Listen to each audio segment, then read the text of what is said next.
marketing companies have cut petrol and diesel prices by 2 rupees a litre, even as crude prices rise. So this is, of course, a negative for the oil marketing companies. There will be a margin hit. But to discuss the impact on this, we have Probal Sen, the energy analyst at ICICI Securities. Probal, hi, good morning. Can you tell us, in your assessment, now that you've had some time to digest this data, what will the impact be on the margins? And does this change the narrative for the longer term, business outlook for these companies? Because that seems to be on a steady wicket. Yeah, so two things. In fact, I think the way we look at it is that it at least removes a overhang that has been there for the last several months in terms of when will the price cut actually come, what will be the extent of it, whether it will be actually damaging to the profitability of the companies in a major way. So to that extent, our sense is that the 2 rupee price cut is actually fairly reasonable, given that in the 9 months on a blended basis, almost 4 rupees a litre is being made in the retail fuel margin. So to that extent, even with a hit of around 1.6 odd rupees per litre on the margins of a 2 rupee price cut, the blended margins remain at somewhere around 2.5 to 2.7 rupees, which is what most of the street has been building in for FY25 and 26 in any case. So from an earnings standpoint, actually, the impact is not as material as one would think, which is, I think, a positive in the sense that the price cut is way more reasonable, given the fact that they have investment requirements, given the fact that LPG prices have also been cut, which have to be absorbed by the OMCs maybe over FY25. So to that extent, we would say that the overhang gets removed. One should expect a little bit of negative reaction without a doubt, specifically on companies with dominance of marketing, say like HPCL. But I would look at this opportunity to sort of enter the stock and build positions, because we believe that the business case doesn't get hampered as a result of these price cuts. All right, Probal, hi, good morning. Good to see you. And for the time being, though, the stocks have opened up in the red, but you believe that, the price cut is pretty much in line and it's reasonable as well. So you'll be looking this dip to buy into the stocks, right? Yeah, I think there are two elements to it. One is that, is this price cut sort of a harbinger of further cuts to come, or is it something that basically restarts the normalization of pricing?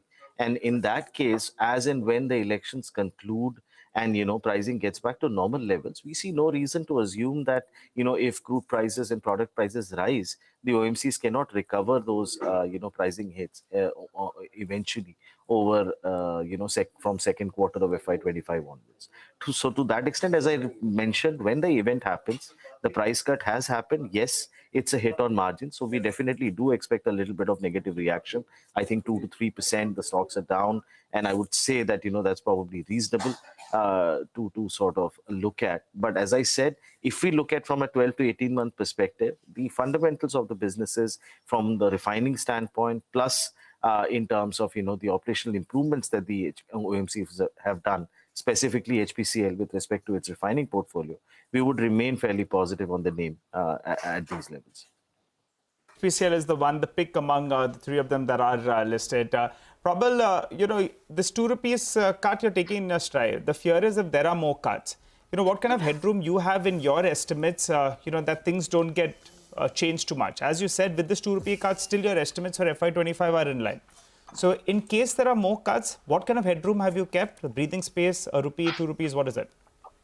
So every rupee cut, on our estimates, if we look at it, another, where we are anyways building in about just about 2 rupees of blended net retail margins for petrol and diesel for FY25.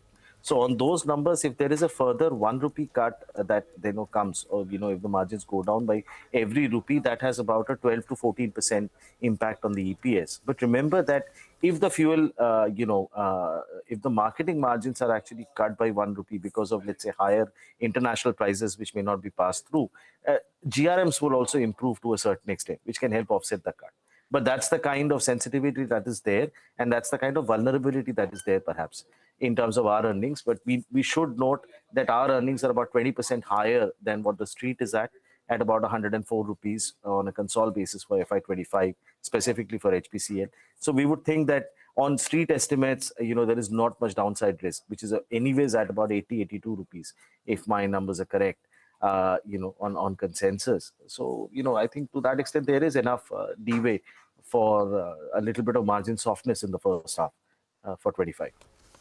Probal, I'll just read this out and just a slightly reading out a note which plays the devil's advocate here. It says, and I quote, with margin on diesel now below fair levels, this cut challenges the optimistic narrative of the government, allowing margins to settle well above the long-term average. And therefore this cut may be a big derating event. This is a note from CLSA this morning. They say that any further rise in oil prices would be an added worry for these stocks. Would you how would you read this viewpoint rather than this note?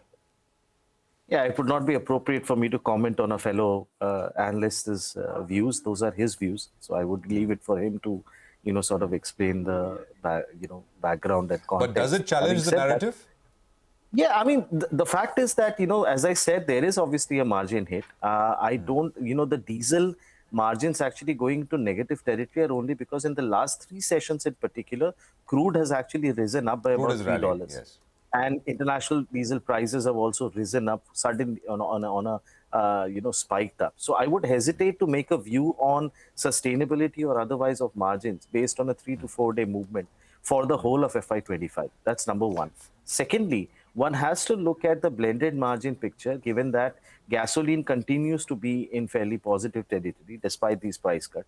So on a blended basis, they are still making an EBITDA, as I said, on retail fuel of around 1.5 to 1.7 rupees, which is broadly in line or maybe marginally lower than what, the street estimates are for 25.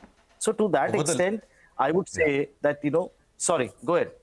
No, over the last many months, we've seen earnings upgrades for oil marketing companies for FY24. Is there a case for earnings upgrades if oil stays well behaved around 80, 85 for FY25 from here? I think where earnings estimates are? I think people will probably wait for the elections to be concluded and then look at how fuel pricing basically plays out for, reasonable visibility on what FY25 earnings are like. As of now, I think most people, are building in fairly, moderate GRMs as well as moderate to low marketing margins. My sense is that the street will stick to that. Again, I cannot speak for the rest of, the analyst community, but we would probably wait for another 3 months to take a definitive view on how FY25 shapes up, and how fuel pricing shapes up from here. As of now, we are comfortable building in a number which is about 20% higher than the street. So we'll probably stick to that for HPCL as of now. All right, we'll leave it at that. Probal, thanks a lot for giving us your thoughts on what this would mean for the oil marketing companies. Let's